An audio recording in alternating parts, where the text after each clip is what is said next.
South Korea has chosen. The nation voted Tuesday to pick Lee Jae-myung as its new leader. President-elect Lee will be sworn into office Wednesday after winning a snap election 6 months after his now ousted predecessor Yoon Suk-yeol's ill-fated martial law declaration. The floor leader of Lee's Democratic Party declared it to be a stern verdict from the people on Yoon's insurrectionist government. And it does seem that the president-elect's main rival, Conservative People Power Party candidate Kim Moon-soo, was ultimately unable to escape the fallout of the PPP's association with Yoon.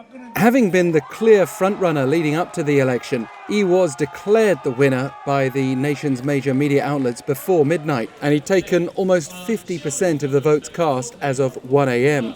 and been projected to beat Kim by a comfortable margin, at least several percentage points. Other contenders were in the single-digit range and posed no threat to Lee. And this was the highest voter turnout in 28 years, reaching around 80%. Lee responded to the first confirmations of his win by addressing reporters outside his home in Incheon. He expressed his respect at the people's great decision and said, "I will do my best to fulfill the big responsibility and mission given to me so as not to fall short of our people's expectations." This is a man who's also had his challenges to overcome, including legal issues that may yet overshadow his term. He also survived an assassination attempt last year. The former Seongnam mayor and Gyeonggi province governor has shown himself to be a resilient politician, bouncing back after only very narrowly losing the last election to Yoon.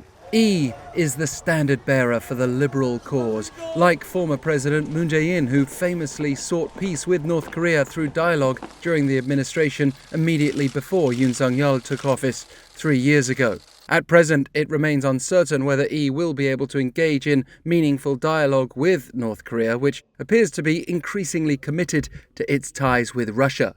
Another parallel with Moon will be Lee's leadership coinciding with that of Donald Trump in the US, with Trump's tariffs creating economic shockwaves here, not to mention the US president's renewed claims that allies such as South Korea aren't paying enough for American military support. Lee will have a major challenge to steer South Korea through threats to the Seoul-Washington alliance. Yoon's conservative stance had been to strengthen the South's ties with the US and Japan. Lee represents a political base that may push for the country's diplomacy to be diversified, to focus more on China, for instance. But those are issues that influence global perceptions. How they shape trade and economic prospects will be of high interest at home, where this election was really heavily influenced by the decline of major industries and bleak job prospects for young people. Lee has been a universal basic income proponent in the past, but as president, we wait to see how pragmatic he'll be forced to be. We could add that Lee may have a tough time uniting the country after such turbulent